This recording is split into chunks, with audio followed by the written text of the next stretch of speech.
Well, hello and welcome back to Alpha Technics.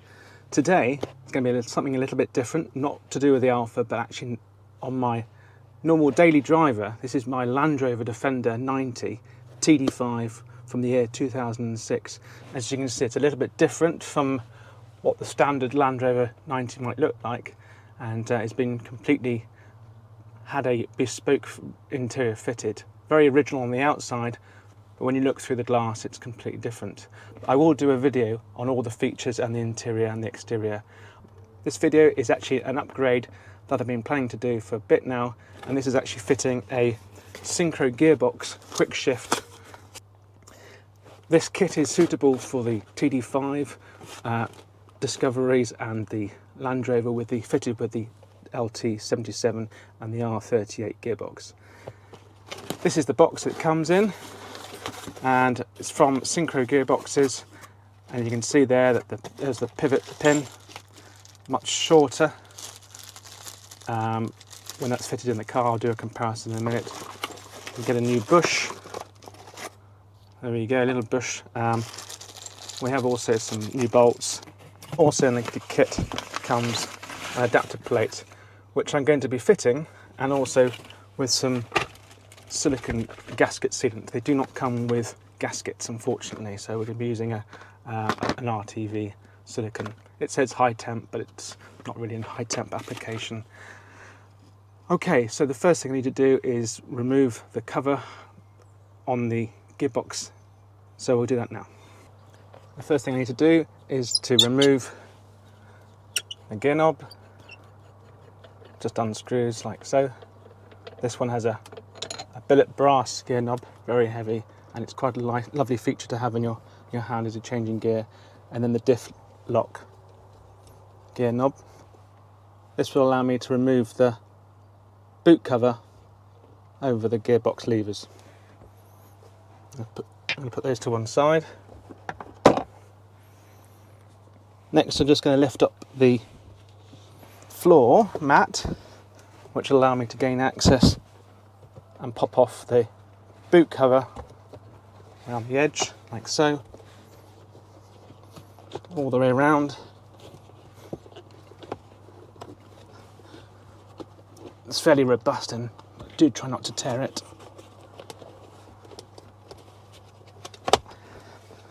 There we go. So, off the diff.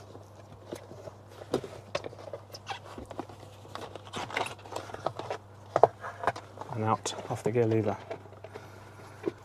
Got my 17mm spanner, and now I should be able to just crack that lock nut off there. The whole point in doing this is to reduce the throw of rather an agricultural gearbox, by modern standards anyway. It still have that Land Rover characteristic. So there's lock nut, 2 washers,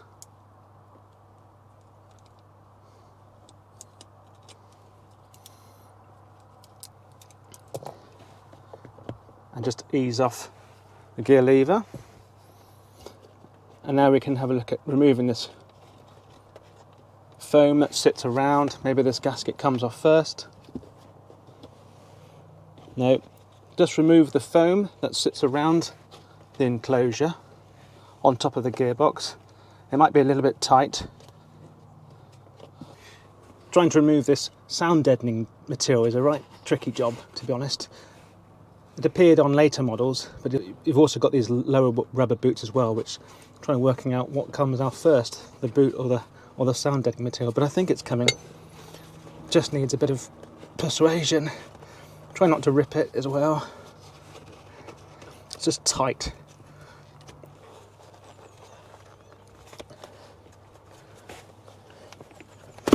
Right, and that's out.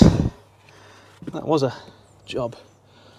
All right, now, so we can get into this boot.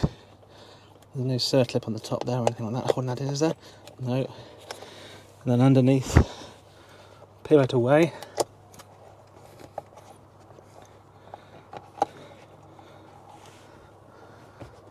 To reveal the turret mechanism holding the pin in. There we go, there's one corner over the spring, and again there. Right, and there we have the springs exposed, and that's what keeps the gear lever in place and stops any play on it. This is aluminium, and these tend to wear around here in these pivot pins on here. We'll put it into neutral. You can see that's the play sometimes you get. You can't really get away from that. The thing to do now is to unbolt this complete assembly by taking these 4 bolts off, sat down there, and the whole thing should lift up. Take this bolt out, and these springs need to pop off. And it's easier to do this whilst it's in the car, so I'm going to get now a flathead screwdriver and just prise those springs off, and it'll hold it in the car. There's one, and there's a second. That's much easier to do it when it's in the car. Trying to do that whilst it's outside is very strong. These springs are very strong. I'm not going to be adjusting the adjusters here. These are there to hold the springs in place. Now we should be able to remove the spring assembly.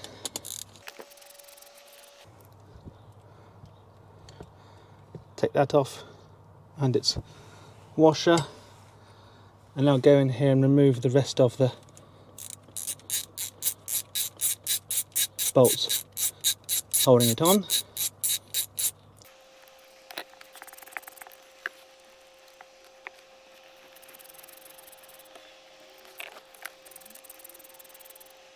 That's the 4 bolts off now, and they should just come off. There might be a seal to break, or a gasket come with it. We'll have a look at the condition of the gasket, try and keep it if we can. And there we go. Well, that gasket's pretty good, so let's see if we can keep that gasket there. It looks fairly clean and tidy in here. This is a 2006 model, so it might have been once. This is a 2006 model, so it hasn't got too much crud and dirt in there. So here is the assembly, and one thing to look out for is that there's a spring in here. If I pull this up now, that spring will pop out and fly and probably end up down there, knowing my luck. So I'm just going to push it out, keep my finger on it all the time, push it out from the back, and there it goes, nice and greasy. So we'll add some grease to our new pin when we install the new one. I'll just remove that. There's the spring, can only go in one side, and we'll compare the 2 lengths. You'll see there that the pivot point, you can see that this shaft is much longer, this pin goes further down, so that means that our adapter allows it to come up higher once that's in place, and the throw will be less for the driver. The longer this is, the shorter the throw. It's made out of beautiful billet steel, as you can imagine. I'll put the old one down there. We'll now inspect also the aluminium. It's good to see that there's very little wear on here. You can see it's been moving around a little bit, but very little wear on those channels there. That's where that pivots around. If that is worn, it's then a good idea to remove it. Looking back into the top of the gearbox, I'm now going to smother some of this gasket material on the inside around the face.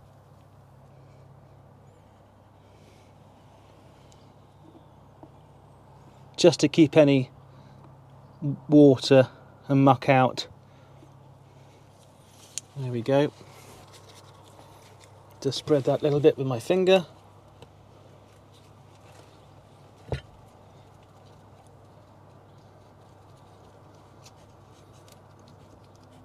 Don't need to go mad with it.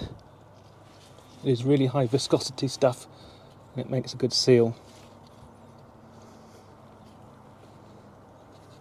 There we go.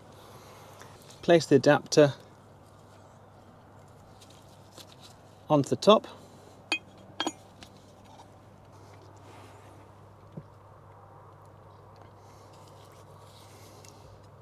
Bit more grease.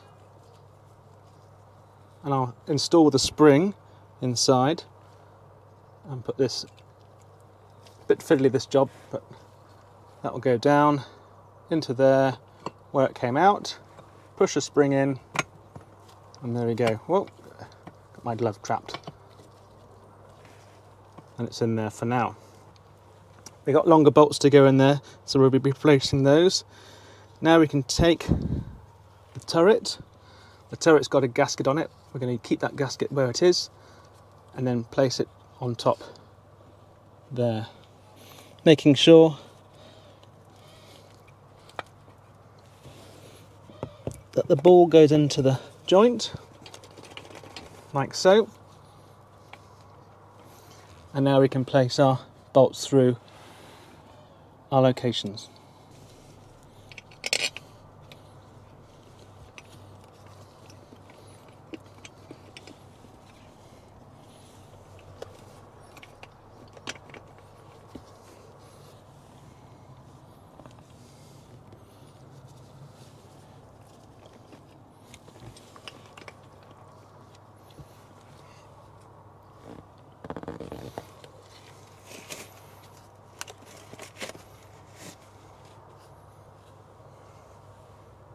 I'm just going to tighten down the 4 bolts now.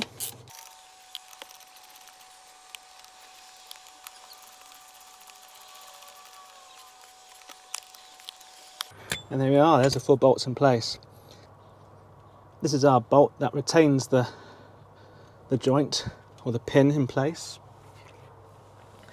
I need my, where's my small 10mm.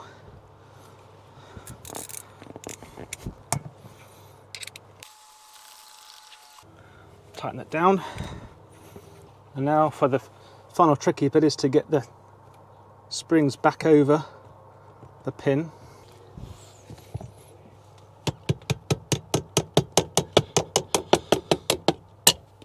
There's one.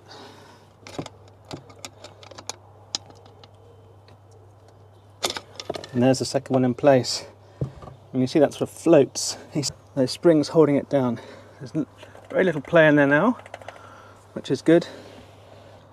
This is very tight on this side, so I'm unlikely to get the sound deadening material in there. I might even have to cut a little bit out.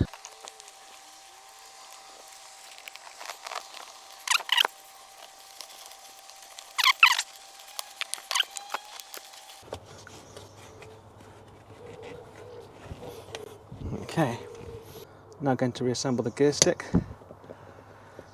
There's a number of different angles you can get it on. There's a spline on here, just depending on where you would want it. It can be removed and reset. I think that's pretty much where it came off.